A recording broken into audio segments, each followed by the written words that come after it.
क्या आपने कभी महसूस किया है कि किसी के जाने के बाद भी वो घर में कहीं आसपास है? शायद वो लौटा है आखिरी बार कुछ कहने के लिए। गरुड़ पुराण के अनुसार मृत्यु के बाद आत्मा को तुरंत यमदूत अपने साथ ले जाते हैं, लेकिन ले जाने से पहले वो आत्मा को उसके पूरे जीवन के कर्म दिखाते हैं। उसके बाद आत्मा को 24 घंटे के लिए उसके घर लौटने की अनुमति मिलती है। हाँ, वही घर जहां उसका परिवार रो रहा होता है, जहां उसकी पसंदीदा तस्वीर रखी होती है, जहां उसकी पहचान अब बस याद बन चुकी होती है।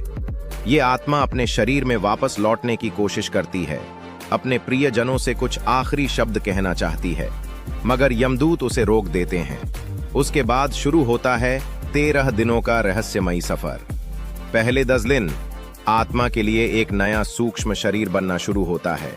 11वें और 12वें दिन पिंडदान के जरिए उस शरीर को मांस और त्वचा मिलती है, और 13वें दिन आत्मा को यमलोक की 1 साल लंबी यात्रा पर भेजा जाता है, जहां वो हर एक कर्म का फल अनुभव करती है।